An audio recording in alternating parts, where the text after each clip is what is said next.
Good morning. Thank you for joining us. We'll be starting in a few minutes. As a reminder, this webcast is being recorded. You may get a copy of the recording on the DFPI Debt Collection Advisory Committee's public page. At this time, your microphone has been muted and your video disabled and will remain so for the duration of the webinar. If you have questions or comments, you may submit them via the chat function in Zoom. During the public comment period, microphones can be unmuted to phone. If you are here in the audience, you may raise your hand. Thank you.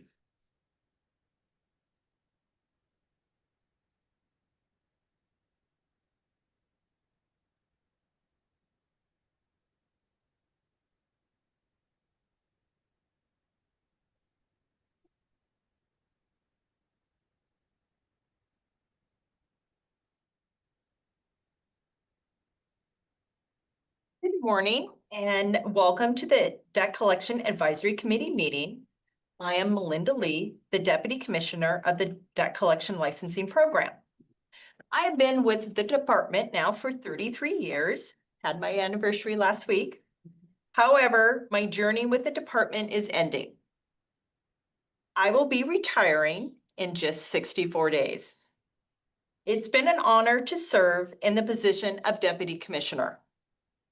An acting deputy will be announced soon.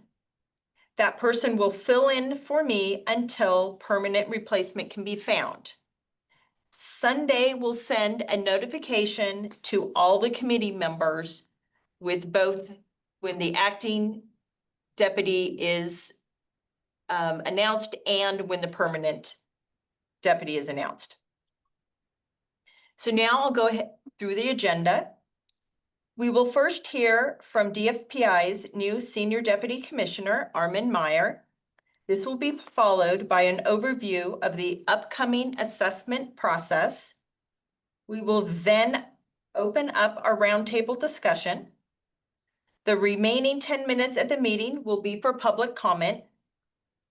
So now I'd like to introduce those who are in the meeting today.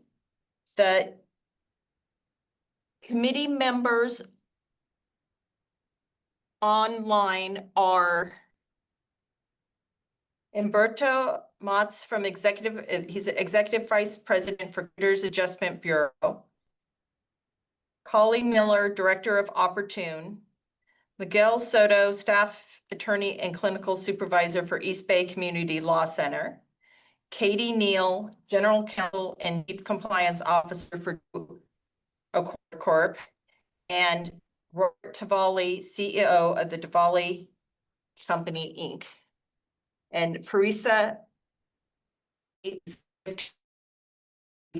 Resources. In the room are David Reed. We also have a representative from the public in the room. DFPI participants online are Emily Gallagher, Senior Counsel, Adrian Diaz, Deputy Commissioner for External Affairs, Herb Thompson, Financial Institution Manager for Debt Collection.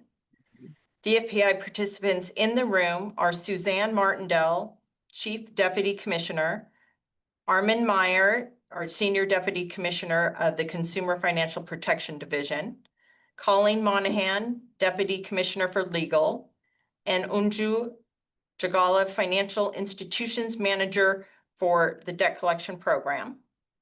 So I'm now going to turn the meeting over to Senior Deputy Commissioner Meyer. Thank you. Thank you, Melinda. David, thank you for being here in person. Pleasure to be advisory committee at my first meeting. My name is Armin Meyer. As Melinda said, I'm the new Senior Deputy Commissioner for Consumer Financial Protection. It's a real pleasure to be here.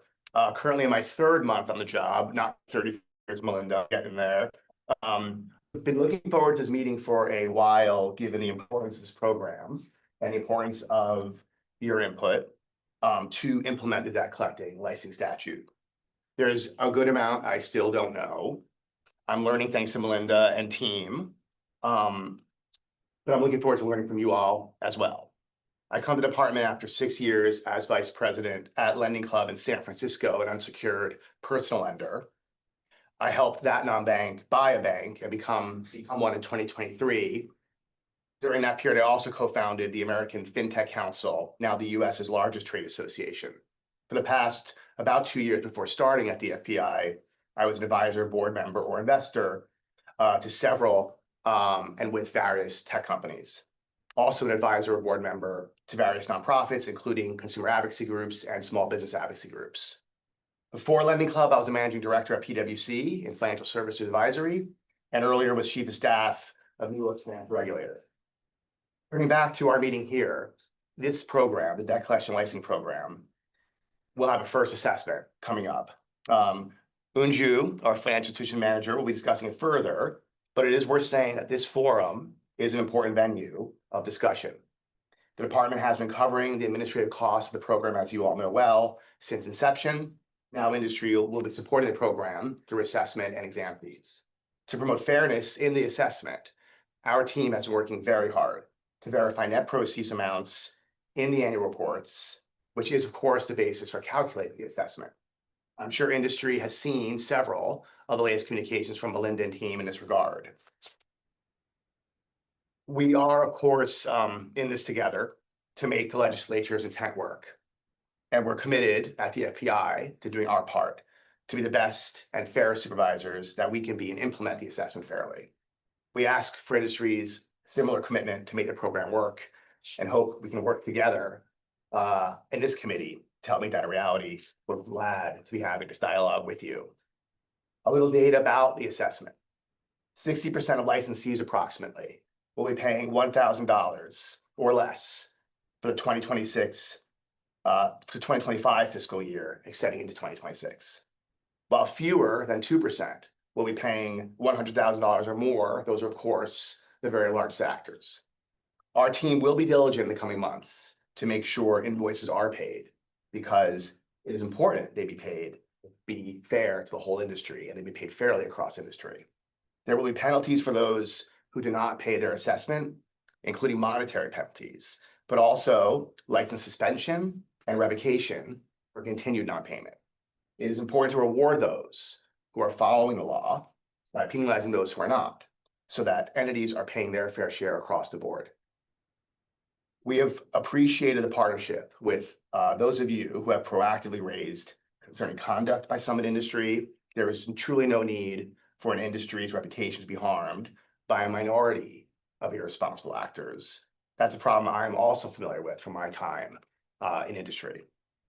So thank you for being here at the second meeting of this term, my first. I'm grateful for this opportunity to have a dialogue with you and to learn from you, to improve our program and to align on expectations together. And also thank the many of you, we all thank the many of you actually, who supported the law's passage to protect consumers from irresponsible actors some years ago. I'm going to now hand it to Unju, our financial institution manager, to explain the assessment invoicing process. And I'm very much looking forward to discussion as this conversation continues. Thank you, Armin. Good morning, everyone. I'm glad to be here with you today.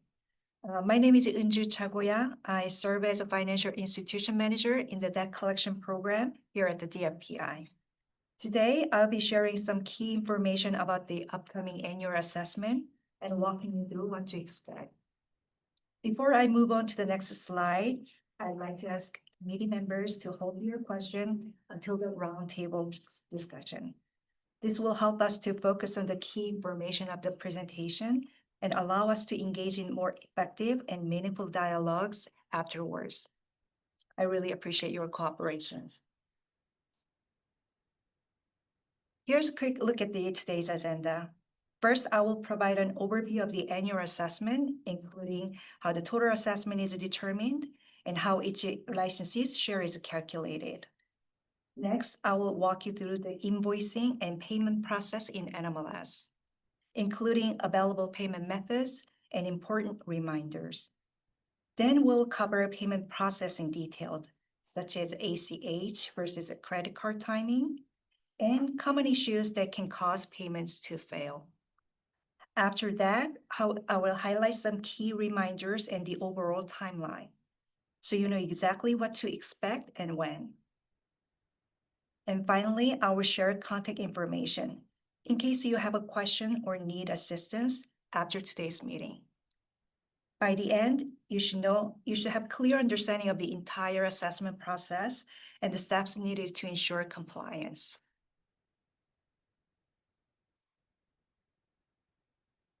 Before I dive into the details, I want to thank those of you who proactively reached out to confirm the accuracy of your reporting.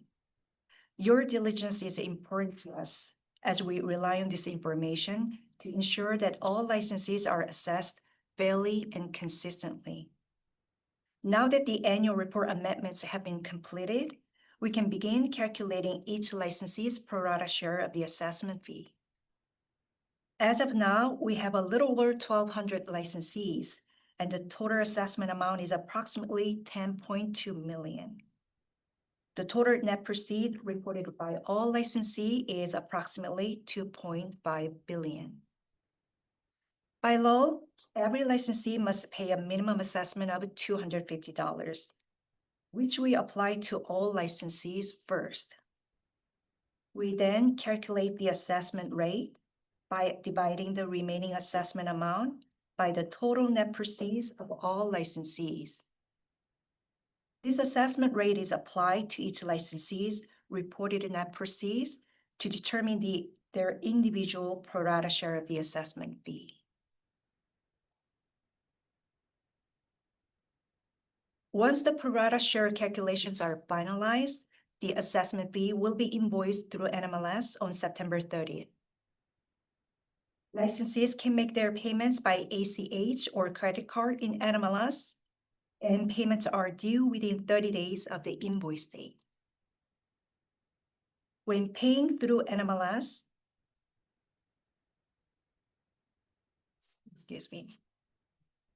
When paying through NMLS, you have the option to save your payment information of your choice for up to 12 months. Please be sure to keep this information details up to date. Please do not send a check to the department. A check payment will not clear the invoice in NMLS.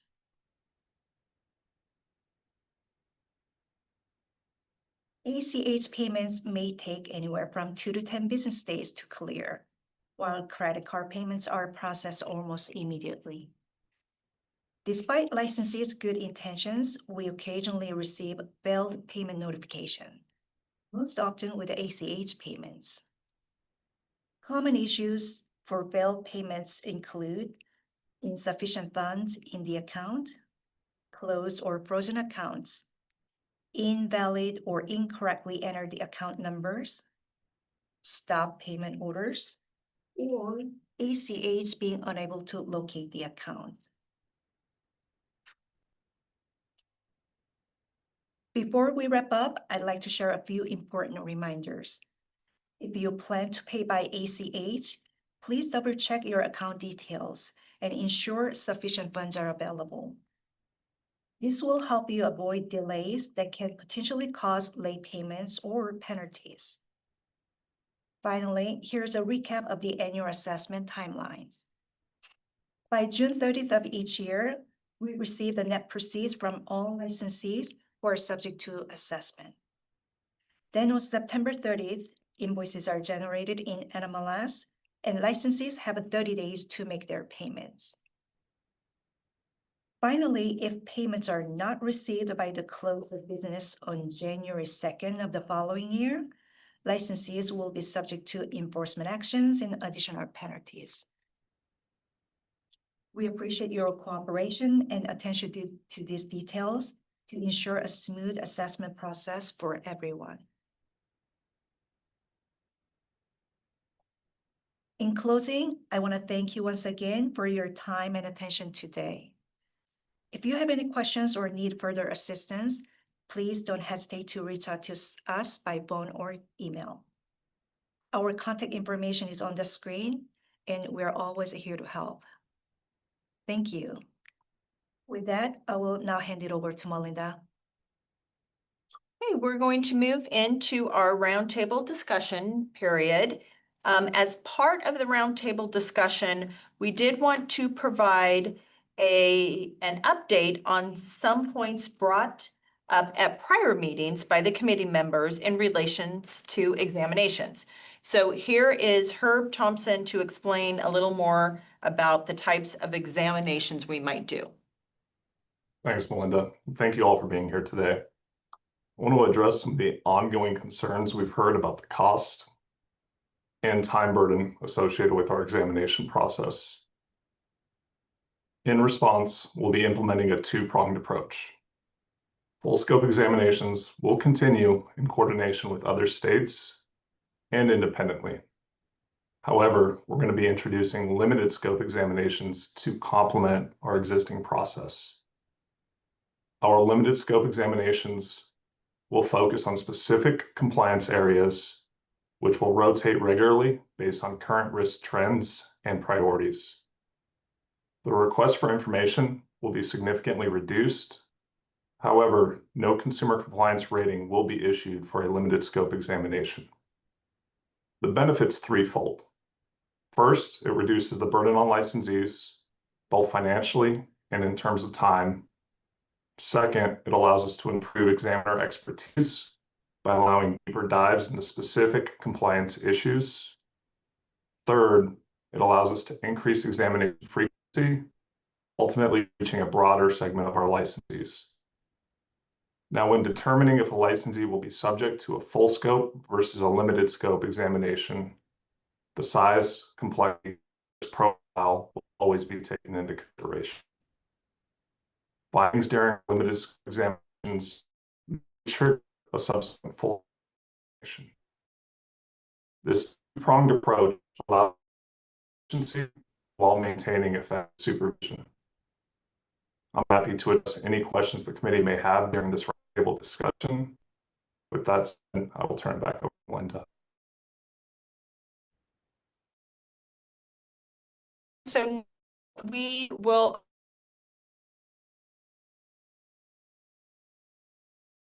roundtable. So if any of you have questions about the topics we discussed today or any other topics that are on your mind, please raise your hand and okay, good.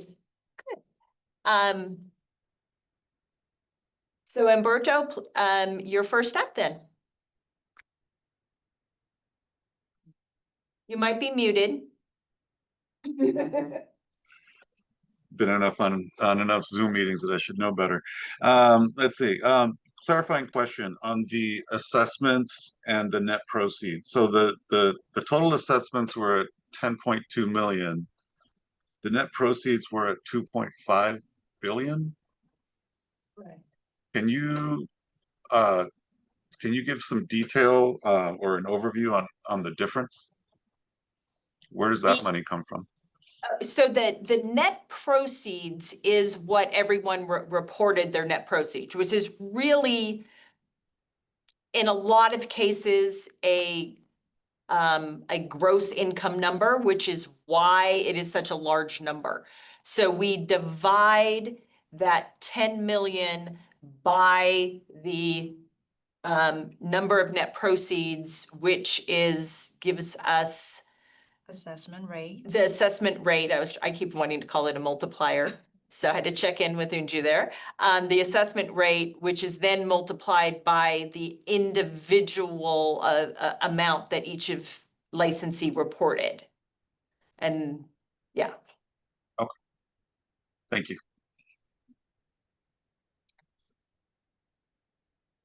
David?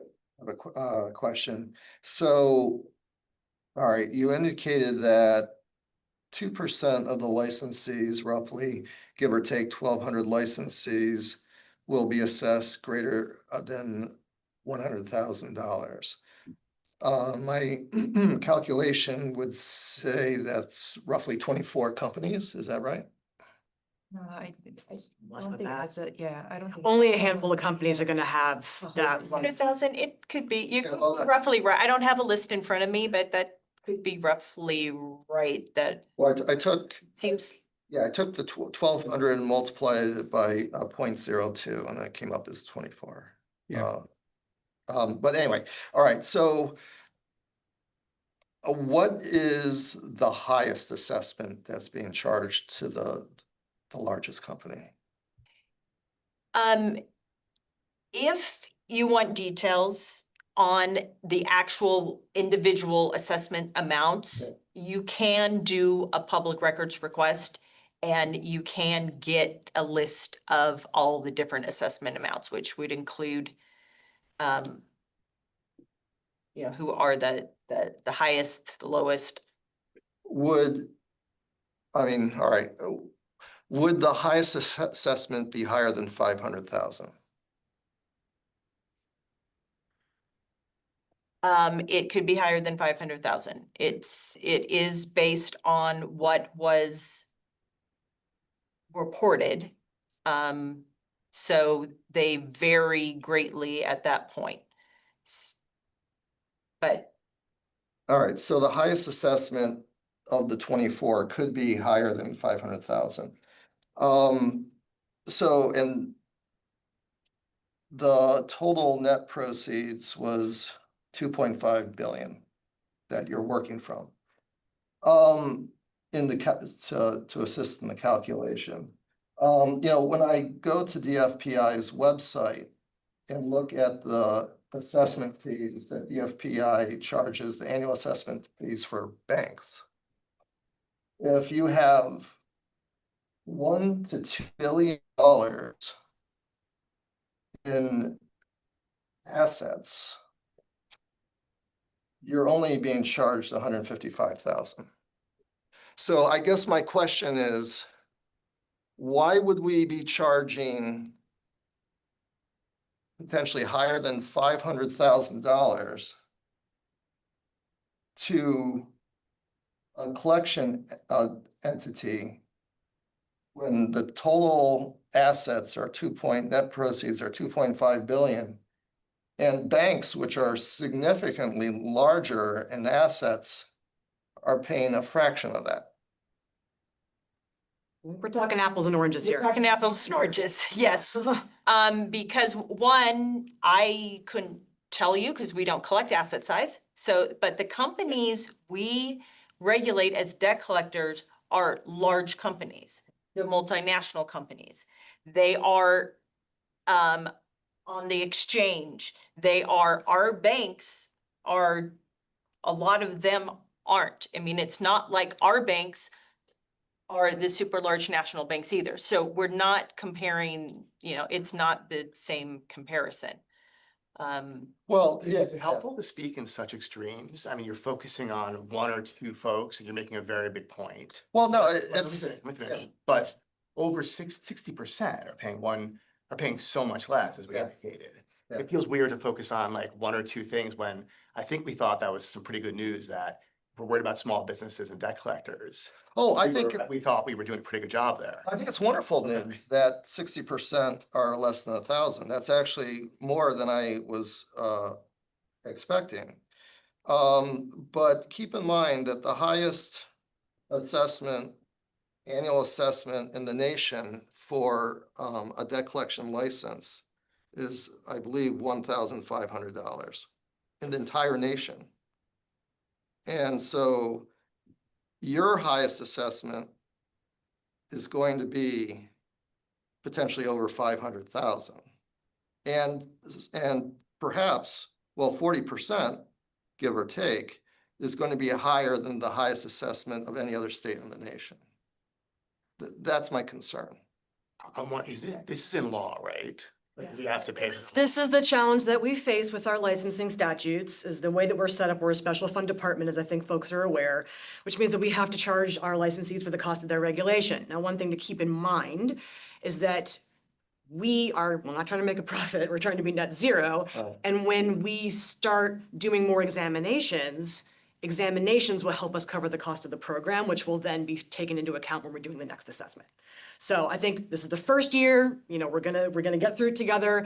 If you want to do a PRA request to get the actual list, talk to Colleen, she's the head of legal, and that's the way to get that information. But I think this is, we're following what the statute requires us to do. I mean, that's the upshot here, so. Yeah, I know you mentioned legislative intent, and I had contacted the former chief of staff of the sponsor to confirm who we worked in drafting this legislation to confirm what her recollection of legislative intent from Senator Wykowski's aspect. And they never dreamt that these fees would be this large. Now, I do appreciate the fact that the department can only work on what the statute says. Would the department be willing to partner with the industry and going back to the legislature in January and say, we only can operate based on the existing statutory framework that was adopted. Now that we have the reality of what we are having to charge based on that framework, we recognize it's a little high. Would you entertain a statutory change in order to bring that into more of a traditional framework for debt collection licensing in the nation? Not necessarily, I'm not saying it would be as low as the next highest state, which is roughly 1,500, but at least something within I guess the scale of reason. And by the way, again, I really do appreciate, and please don't take this as a criticism of DFPI. I do understand the fact that you can only do what the statute requires you to do. But no one had ever dreamt that we would have 40% of all debt collection entities at such a high annual assessment. Legislative proposals need to be approved by the governor, so we'll take it back. Okay, but just to be very clear, any entertaining of the legislation has to be supported by the governor. I do notice that there's some hands up, so Parisa and then Robert, please. Thanks. I want to build off on the question around the assessment cost, but from the consumer perspective. So I am curious about how DFPI does plan to ensure that that cost doesn't get passed off onto consumers, specifically in the forms of the high fees or harsher collection practices. Well, one of the things that we are doing, which Herb had alluded to, is by having this two-tiered approach of being able of starting to do more targeted exams and focusing on some, key issues of what's going on, which a lot of whatever we're looking at, we'll be looking at what's happening to the consumers and deciding on which areas we're going to focus on. It will allow us to touch more debt collectors and then, get a better overall sense. And then, as he mentioned, if we do see a problem, if we do see issues, then we can expand into a more in-depth review of that entity. Okay, so then to confirm, when I heard Herb talking, he did say that there will not be a consumer report in the first round. There's not a consumer rating. Okay. So that there's, we use the consumer compliance rating system. It's part of the FFIEC rating system. So we use that. And one of the things by giving someone a rating, it in a certain way, it's not all definitive, but if you get a good rating, then the likelihood we would be examining you in the near future is pretty low, right? Because you're given that rating, we've done a deep dive, because we don't, we would be less likely to look at you like, for the following few years. By not having a rating,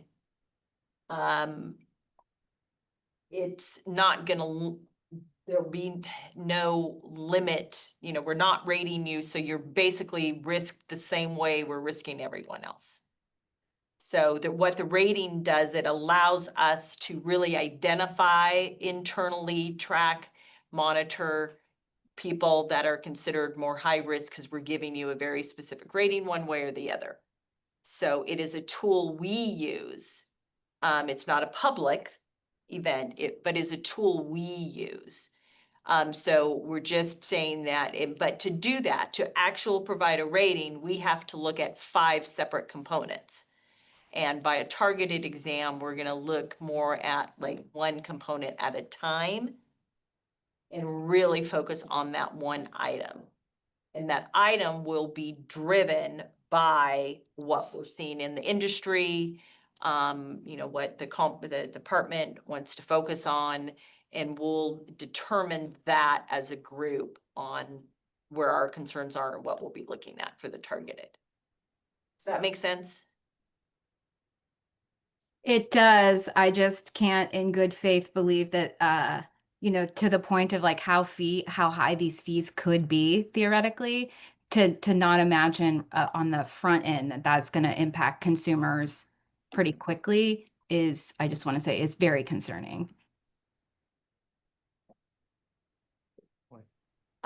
Okay, Robert? Yeah, I actually have 3 points. One, I think I'll do it in reverse because of what Parisa just said. Maybe you can clarify for me, but I actually don't see how a cost can be passed on to a consumer under any of the legislative process here, because it seems to me that if an agency has a problem, in other words, with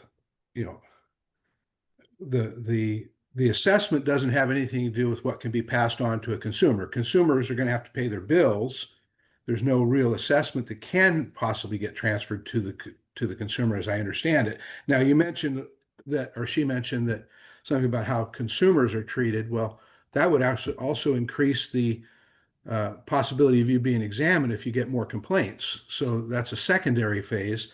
And I wanted to clarify one other thing that was mentioned earlier with reference to the assessment versus the examination, that as more examinations occur, the assessments may go down because the examination costs may go up, which could also relate to the similar kind of effect where somebody gets an examination because they're having problems. That's going to increase their costs, but since it's a net neutral effect to the DFPI, then one would outweigh the other. But it also I think it also begs to the argument that David brought up, which is the assessment seems awful high, regardless of whatever. But I just for clarification, you mentioned 2.5 billion in revenues as opposed to banks having assets, I believe is another distinctive difference, isn't it?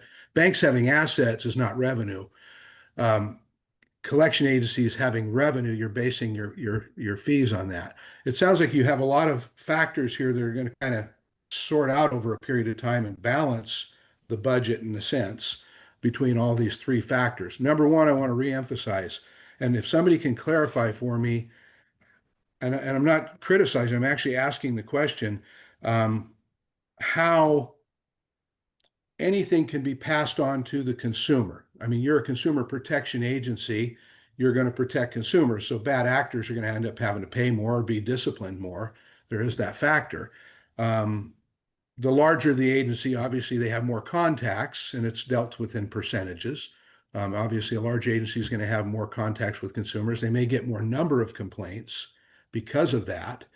Obviously, we did FTC studies in the past and found out that the percentage of complaints against collection agencies was very low compared to the number of contacts they have. So it's dealt with in percentages.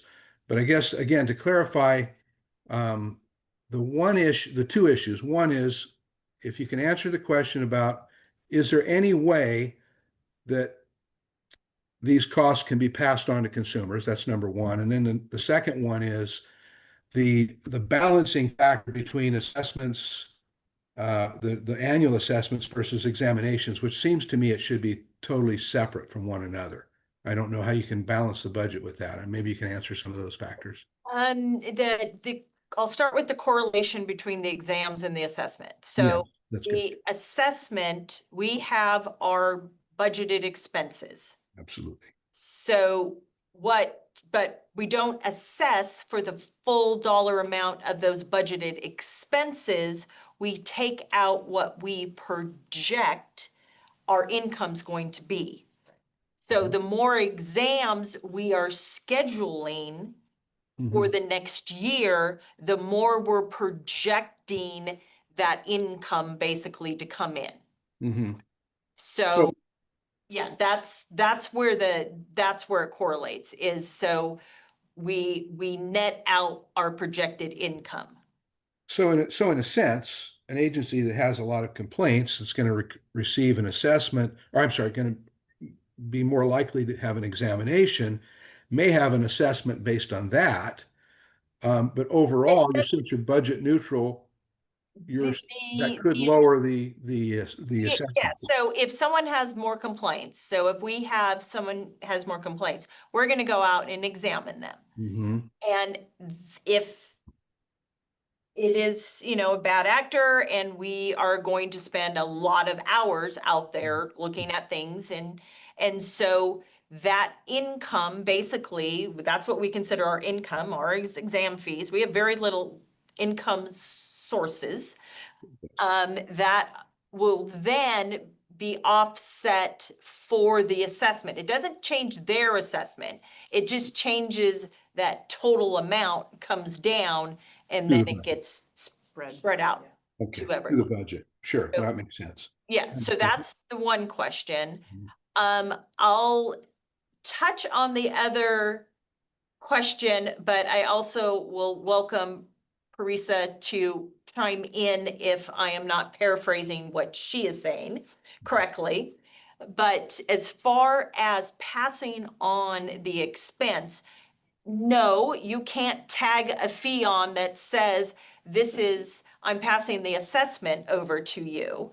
That wouldn't be appropriate. But like any other company, if your expenses are going up, to offset that, you've got to figure out how to get your income up, right? Which could lead to more aggressive collection practices because that's how you're making income, or other fees that could be charged to consumers that are charged by debt collectors. And I'm saying this very broadly Yeah. because every debt collector's income, how they generate income is different.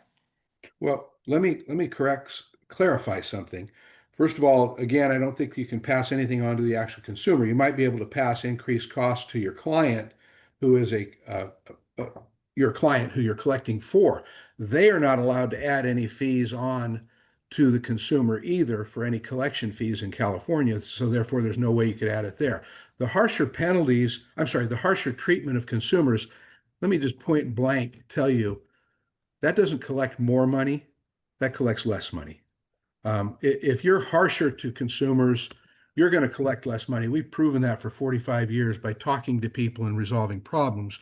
You collect 2 to 3 times more money, and we've done that in a competitive market where we've used the approach of solving problems. So being harsher, I'll never forget an interview I did with a former agency employee of another company who came to an interview, and I call her Sybil because 13 personalities came out of her because they took that approach. We collected 3 times more than that agency because we listened to people.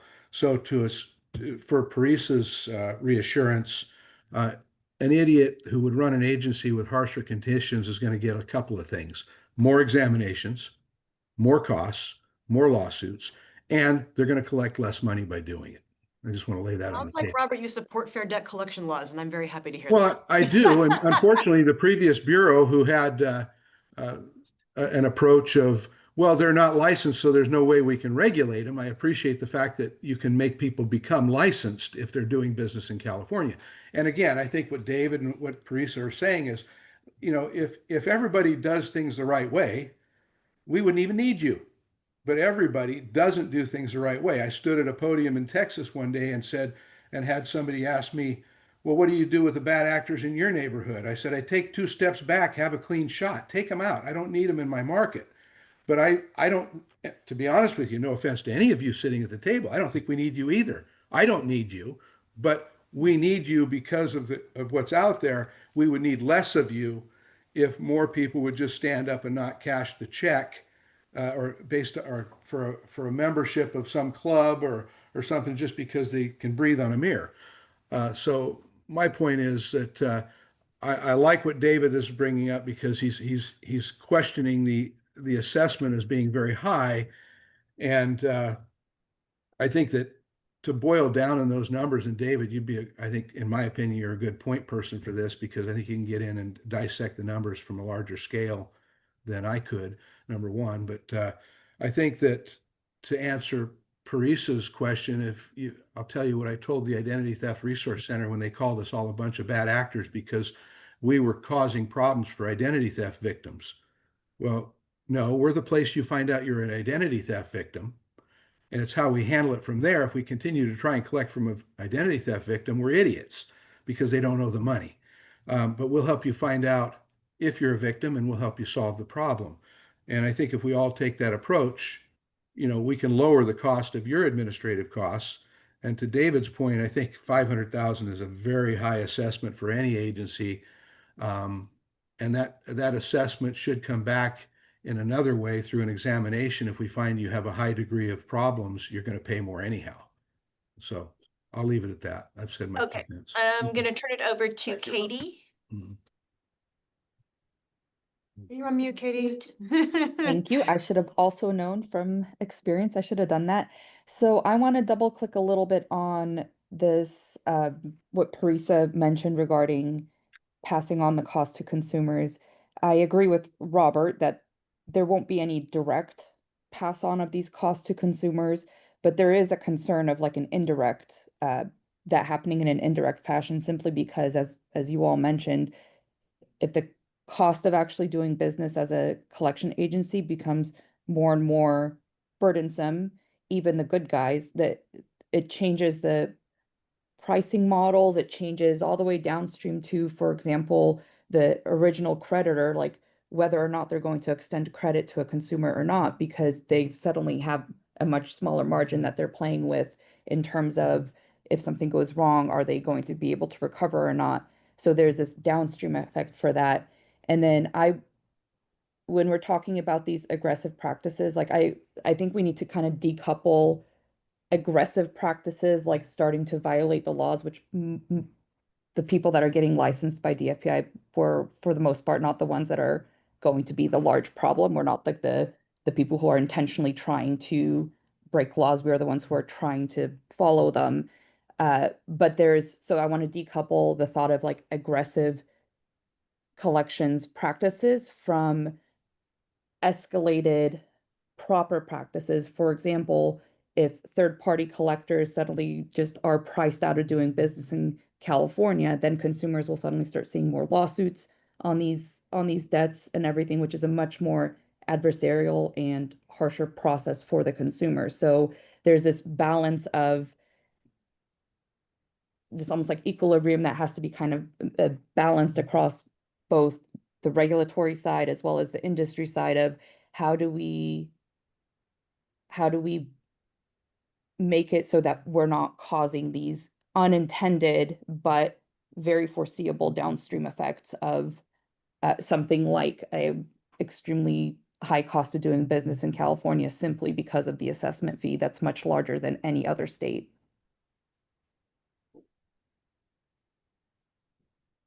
Yes, I'm gonna go ahead and let Umberto also talk.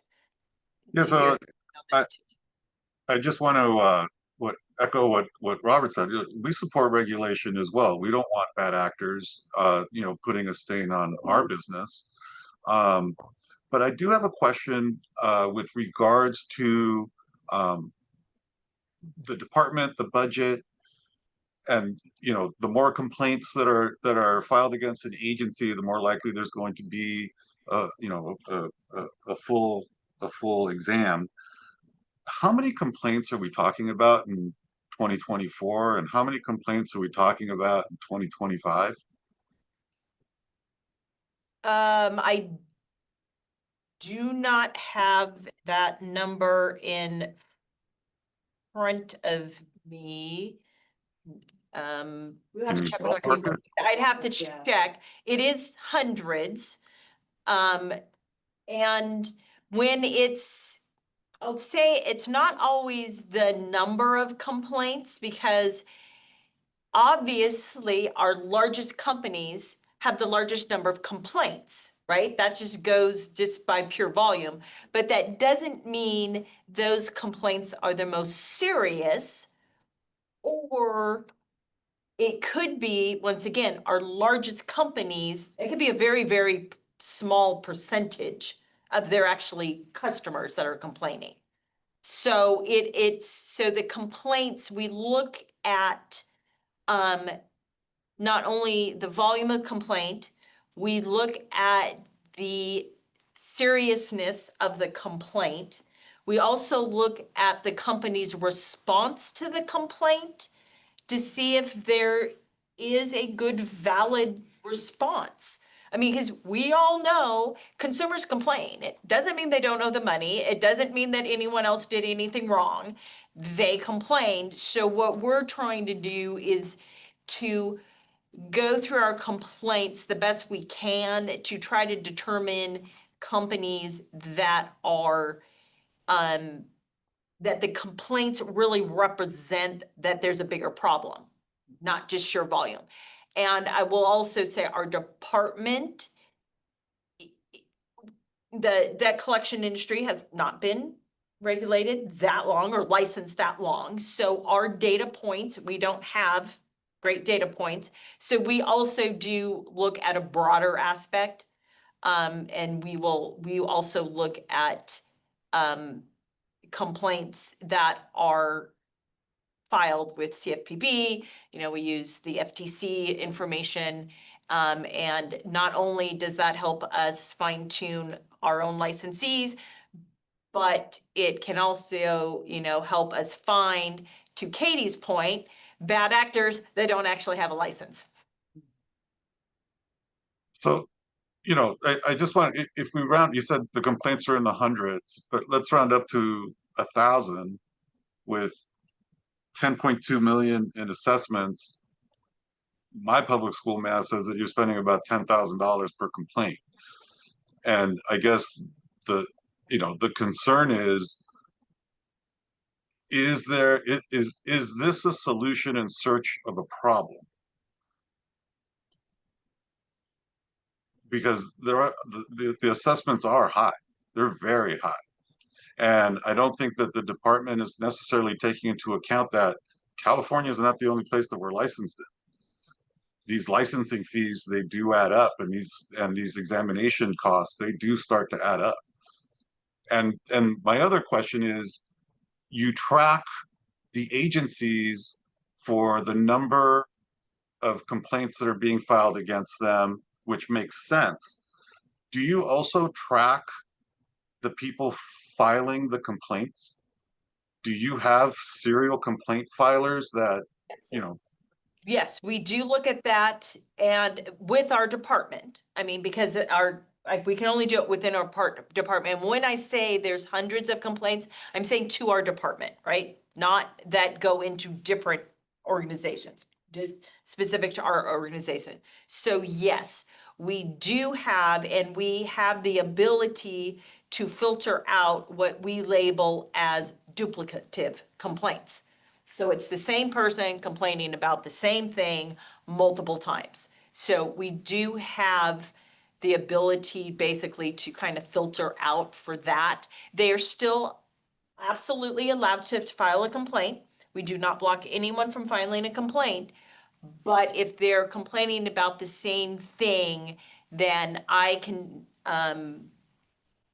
filter and figure out that, yes, this is the same person, same complaint.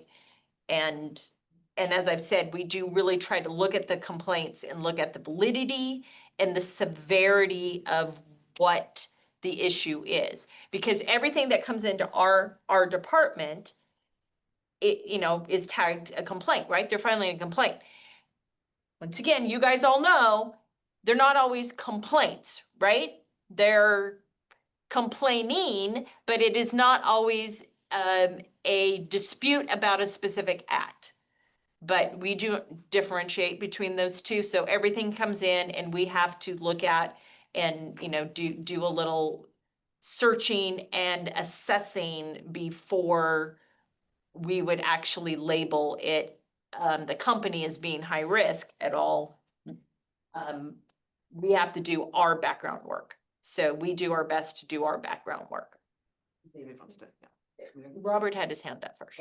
Okay, I'm sorry. Robert, we can't hear you. And David will be next, or should we have? Okay, now everybody's not muted, has done it once at least, I guess. And just a comment, and as I pick up the information from everybody, and latest one from Katie, and the cost being passed on, again, I want to address that, but there is a truer cost that we need possibly your help in at one point, because we are paying these assessments and we are working in this industry in California trying to survive.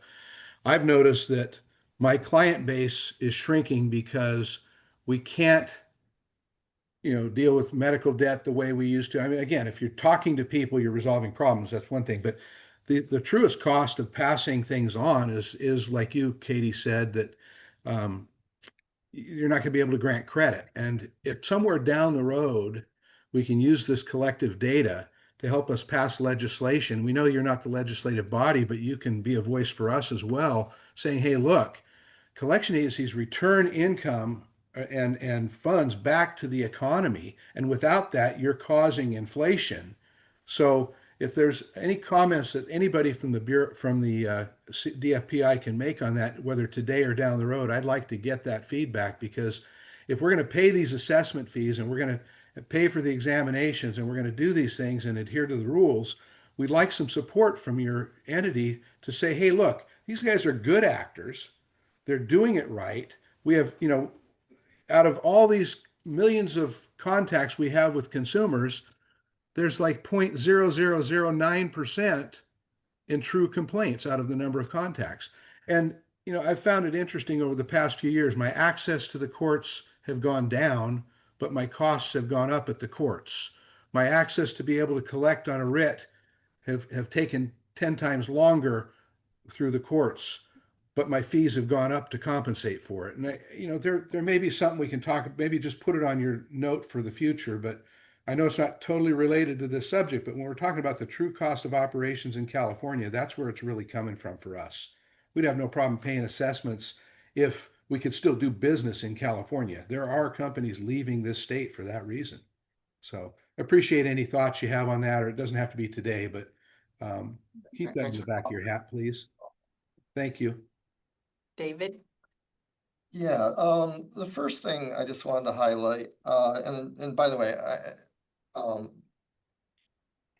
the FPI is new, obviously, in regulating this industry. So I appreciate the fact that DFPI may not be familiar with the nomenclature of in some descriptive terms.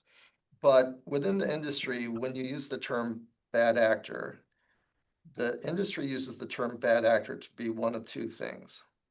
Either a criminal enterprise, which is designed to defraud consumers, which really has absolutely nothing to do with the collection industry. They're criminals pretending to be debt collectors to take advantage of consumers.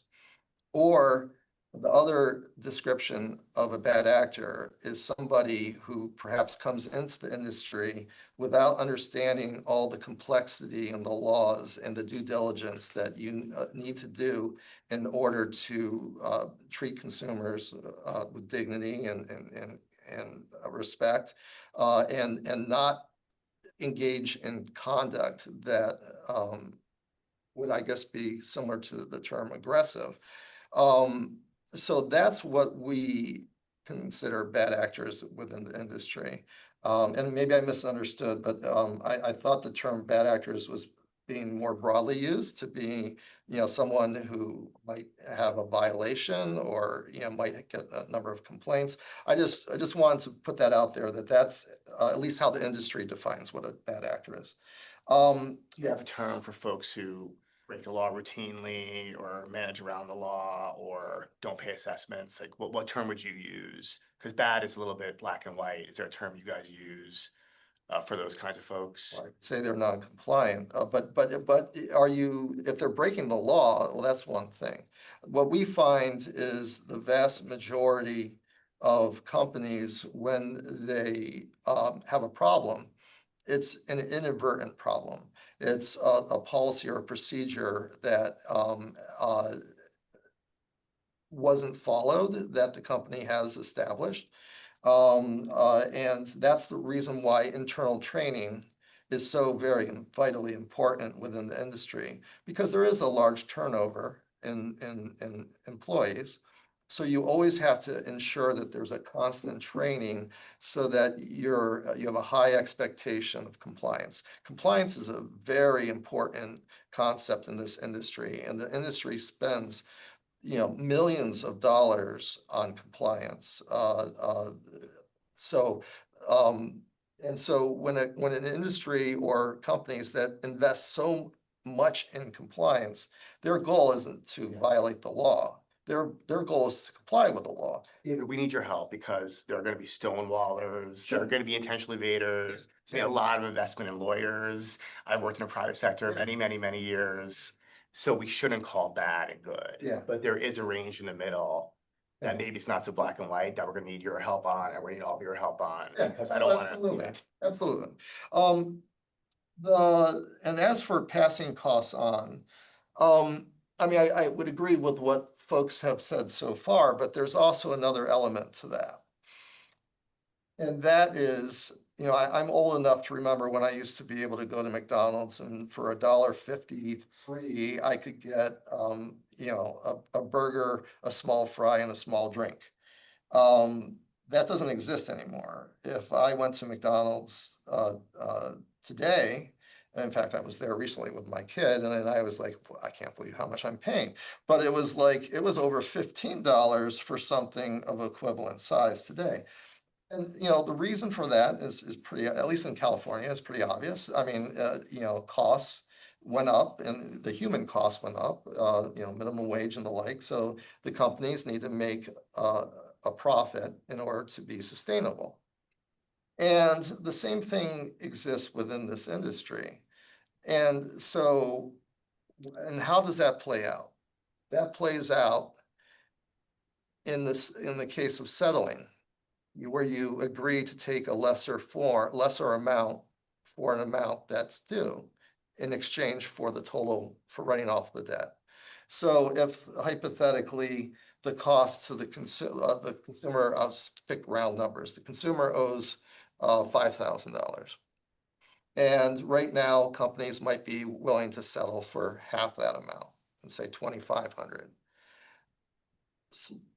Increased costs might increase the threshold that they're willing to settle on. So maybe that $2,500 cost is now $4,200. So that's, while the consumer, has the cost been paid on, passed off to the consumer?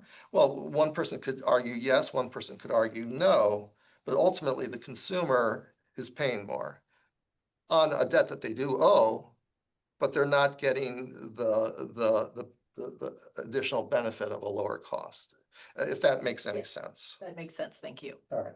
And then I guess those were more statements. My question is, and I have to go back and reread the law because I don't recall, but I thought, and I could be wrong, I thought the exam fees were supposed to cover the costs of the exam, not as a profit center for the department. It's not a profit center where it is an income. So we have the expenses of the exam fees, which is in that total amount of our budgeted expenses. Because we pay examiners whether they're sitting at their desk or doing an exam, right? So we're covering the cost of the exam, we're covering the time they are, and that's what our rate survey, right? Okay, so that's where the exam costs or the hourly cost comes from. So what that's doing is offsetting those projected expenses of that person. So it's netting out that budgeted expense of that examiner's salary. So I apologize, maybe I'm not following exactly. All right, let's say you have, I'll make $15,000 of exam costs with a licensee. that licensee has to reimburse the department 15,000 Yes. for those costs. So how then are those reimbursements then going to lower future assessment fees? If all they're doing is covering the cost of the exam? Assessment fees are looking forward, right? So our assessment for this year is the whole year, whole fiscal year. So from July 1 through June 60th next year. We are projecting this is how much the department's gonna spend total. So that's 100% of the examiner's time. We are also projecting how much time that the examiners are going to be spending doing examination work that is billable. So only billable time. And then we are offsetting that, and maybe using the word income is inappropriate. We could call it an expense reimbursement that is going to come in. It's just, this is the one side, the plus side and the negative side, right? So that we're projecting what our expense reimbursement's going to be, and then we are not assessing for that amount. So we have the ability at the end of every year, but this is our first year, so we're not doing it, but the end of every year, we can true that up. So if for some reason we underestimated how much our reimbursement would be for doing exams, that then would offset the next year. We also have the ability, if we underestimated and we didn't bring in we did not have as many of our expenses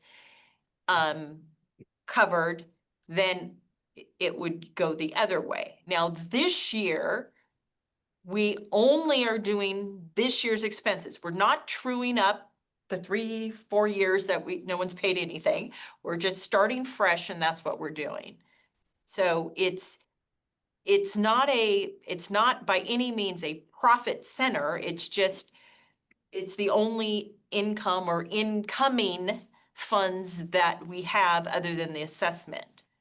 I mean, we don't have money that comes into program. There's just not a lot of money that comes in. It only comes in a couple ways, and that's one of them. We can come back. Humberto? With regards to the exams, two questions. The first one is, are you going to revamp your exam process, your full examination process, to make it more efficient? We're a commercial agency. We underwent an exam, and it just seemed for the very, very small number of consumer claims that were being examined, there were a lot of people involved for 300 claims. It was pretty expensive, which, okay, it is what it is, but it felt to me, and I don't know if we're paying for the travel time that, we're in LA. I don't know if we were paying for the travel time for people coming from Orange County every day of that exam. But my understanding of what they were doing, they could have been doing that from home. They could have been doing that from an office. They were just listening to phone calls.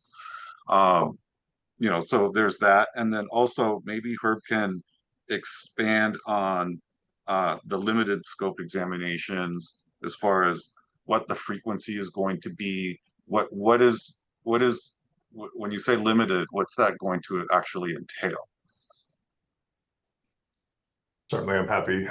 We'll start with the second question. So limited scope was really just, again, it's the inverse of a full scope. Full scope, we might be reviewing every key aspect for compliance, whether it's the full CMS, including training, internal audit, management information systems, IT, other ancillary areas where there could be an impact on consumer harm.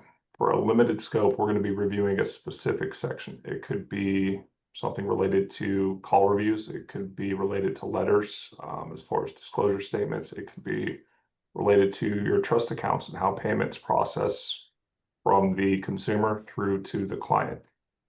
So it's a very targeted aspect of the overall compliance program, which is the reason we won't be providing ratings on the entire CMS for our limited reviews, because we're not reviewing the entire CMS program.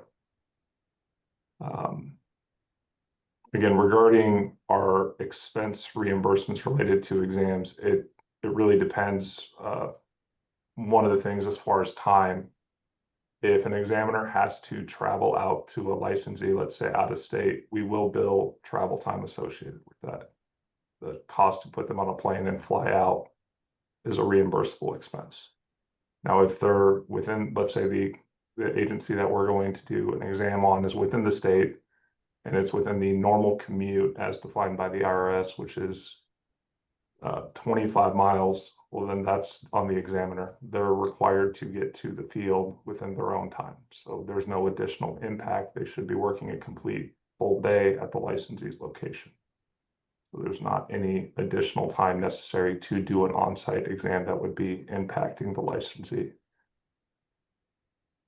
I'm happy if you have any kind of additional follow-up before I missed one of your questions to address it.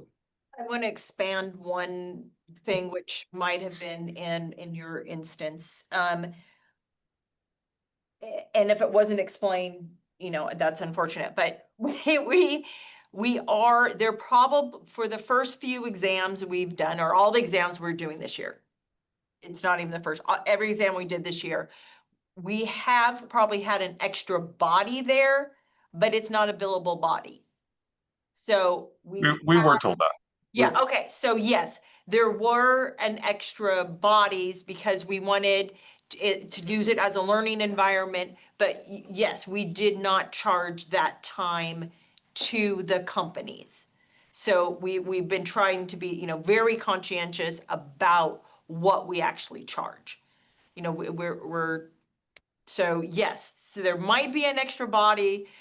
So you might have a little, you know, more people crowding your conference room. However, then we don't bill for them. And we really don't anticipate, other than when we have turnover, we don't anticipate that going on in the future. I mean, that was kind of a this year type thing, just to make sure our new examiners had exposure, were properly supervised by managers, and, you know, all that kind of goes with that training aspect, but we don't anticipate that going on.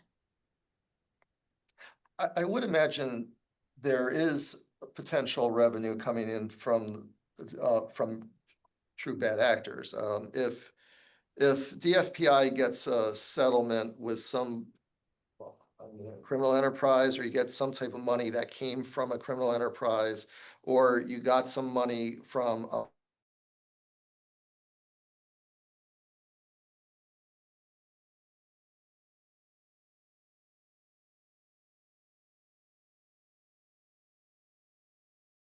would that money that came to the department from those sources be able to be used to reduce the assessments in the following year? Not one-to-one.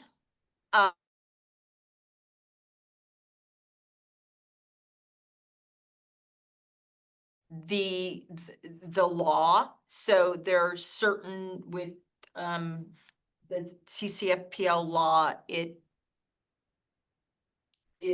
goes into the CCFPL fund. So there's certain parts of it, it does depend on how they come in. But yes, some of those funds does directly offset. You're correct, that is a different income source. That's one of our other ones that we have, is through some of the fines and some of the things that we've done.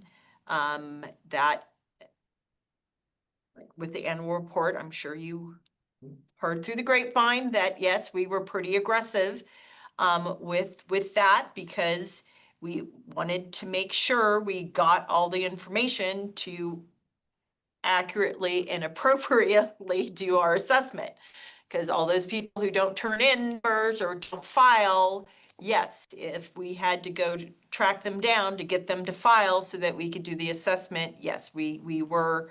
So yes, that was part of our income. It is not necessarily a one-to-one. So if there is a large fine that comes out publicly, right? You $20 million.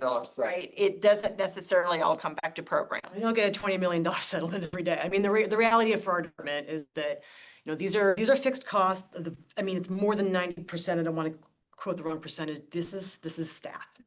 This is people. We don't have, you know, a bunch of other, we don't get general fund dollars. We don't get revenue from a lot of other places, but our expenditures are largely paying for our people.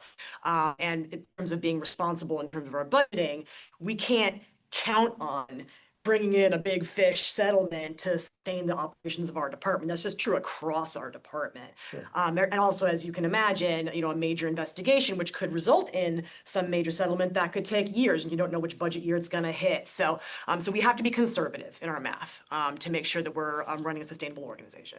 Yeah. What would you like to speak?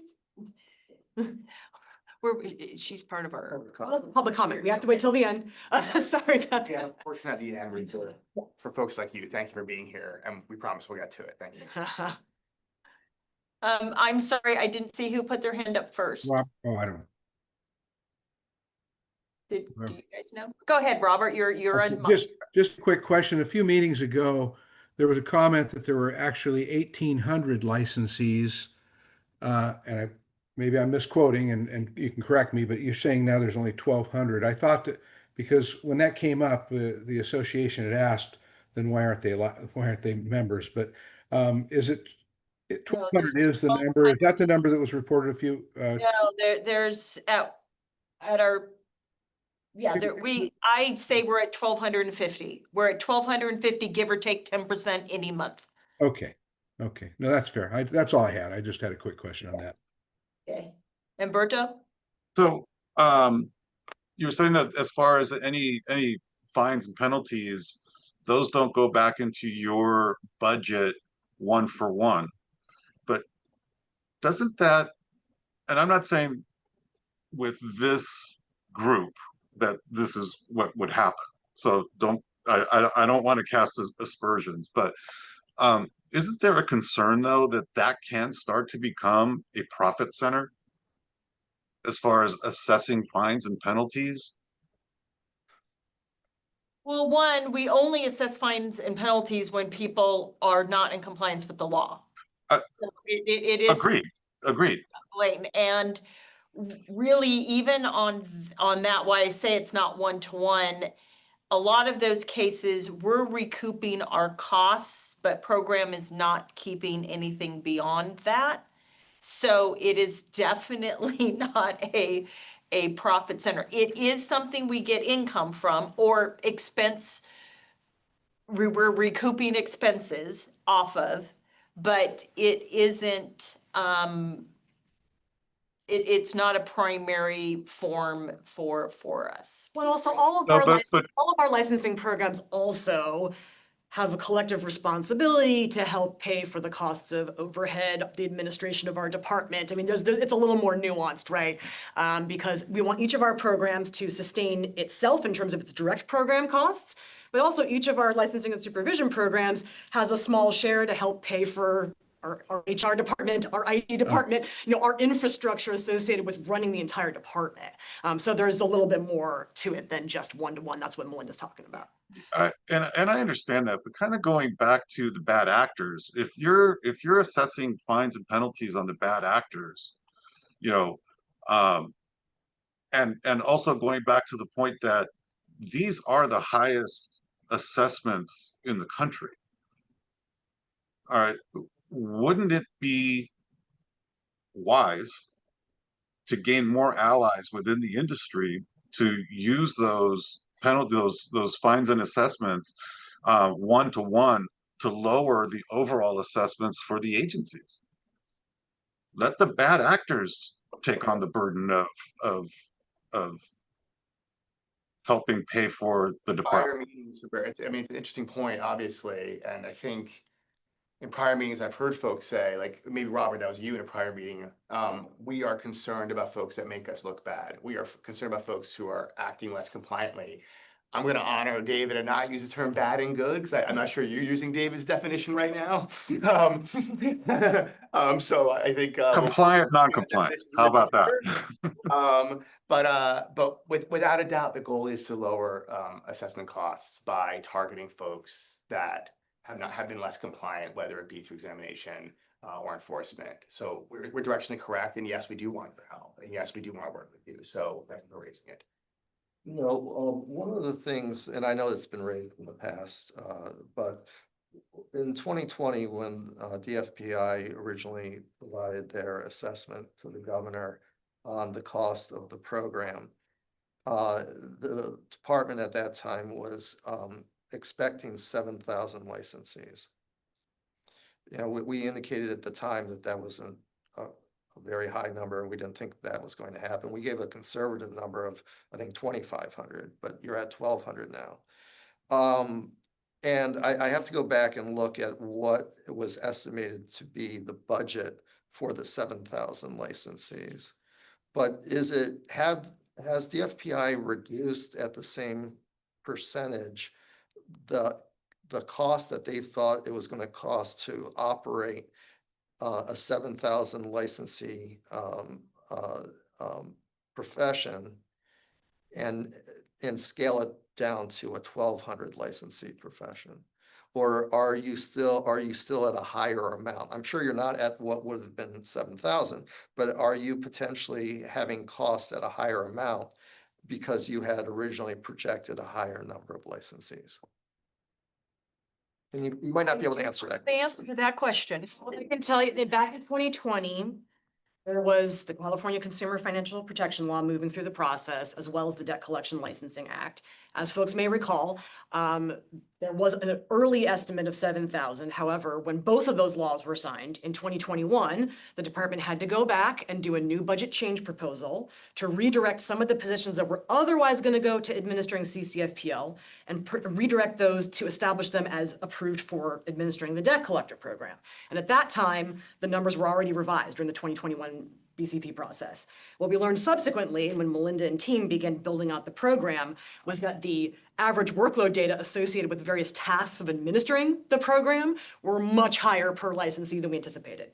So the workload is the workload, and we need every single person we have. And that has not changed, but we've learned as we've gone, having had to start from a place of not having historical baseline data the way we do with our older programs. So this has been a learning process for everybody. It's been a learning process for everybody. But the workload is absolutely there. So it's not just number of licensees, it's workload data it's workload amount, workload hours per licensee. That's also an important factor in determining whether and to what extent we need every single one of those examiners. I know we have just 3 minutes before we go on to public comment.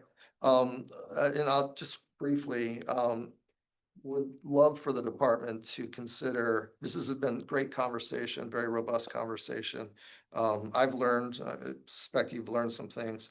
Can we look at 2-hour meetings in the future rather than an hour and a half? We have, that came up last time. We have discussed it. We are going to stick to the hour and a half. However, if you do have a lot of things you want to talk, one of the things that I'm going to have Sunday do when she sends that hold the date in the future is kind of send out a reminder, or, you know, please send us, if you have topics that you want to talk about, please let us know. And so that we can, you know, maybe allow more time or come with more specific information, possibly, if that's the case. And we can adjust our agenda to facilitate that. Also, if we are having a very robust conversation and we feel we need to schedule another meeting, maybe because we're only required to have 2 and we don't want to wait 6 months, we have that option also. I will tell you, it will not be like a 30-day turnaround, but we can pull something in closer than 6 months. Thanks you've raised this before, I think, in prior meetings. I think it was you. And it was a thoughtful thought, because this is education for all of us. And in addition to what Melinda said, if there's something that's on the agenda, you're like, that's not helpful to us, we want that feedback as well, right? Like agenda setting is what we talk about, so we want feedback both ways, what I want and what I don't want. Okay, we are seconds away, so why don't we turn over to public comment? We have someone in the room that has a comment, but I also, just to queue up anyone else. So during the public comment period on Zoom, to make a comment or ask a question, please use the raised hand function. You can also use the chat function to make comment or ask questions. So if you have been adding things to the chat, and forgive me because I can't actually see the chat when I'm in this mode, we will respond to you afterwards or and review your comments. So if you've been doing it all along, that's fine also. For the public using the dial-in function, you may press #2 to raise your hand to be called on for comment. You will be prompted at the time to speak when your allotted time is up. And when your allotted time is up. We will get to as many people as possible. If you are unable to get to all the questions or cannot immediately answer a question, the debt collector team will get back to you as soon as possible. So we're going to start with the person in the room, and then that will allow anyone calling in to get through the tech part of it. Hello. Thank you for being here. Curious about the system and how the decisions were made and everything to want investigators or process servers be forced to get, lack of a better term, forced to get a collector's license when we're not a collection agent. I'm not sure we have said that. So maybe that would be an offline thing that I can talk to you about. We do look, so any company that a debt collector uses, so their third parties that they use, we do look at those third parties also. And to make sure, because the company that is using that third party, they are still responsible for that third party's actions. So they can't ask their third party to do something that would be inappropriate or wrong per debt collection law. But ultimately, they're the ones that are responsible. We are looking at what the third parties are doing also to make sure they don't cross a line into what would be a debt collection act. So what we would consider debt collection as opposed to what they're actually licensed for. So that's big picture. But I can talk to you one-on-one personally. If someone has told you you need to get a license, then we can have this conversation when I wrap up the rest of it. Appreciate that. Okay, sure. Thank you. Are there any other public comments, Zan? See any hands raised? Okay, no hands raised, and I have to go check my other, okay, we're good then on that. Okay. So in closing, then I would like to say once again, thank you all for the interaction. I really appreciate it. This will likely be my last meeting. So thanks. I've enjoyed meeting everyone, and you'll have a new person facilitating your meeting next time.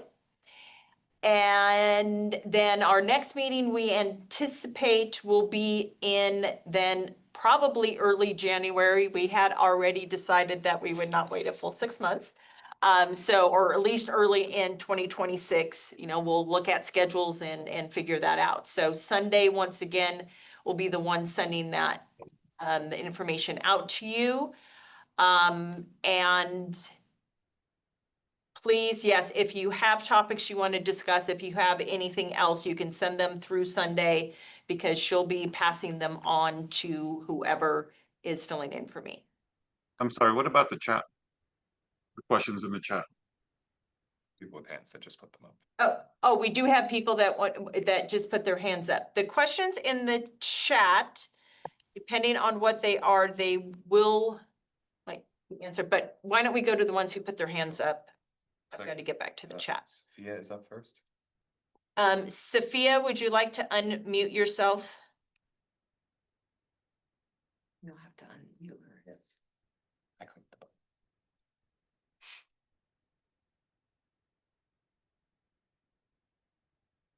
Did you unmute her? I did. Okay. Okay.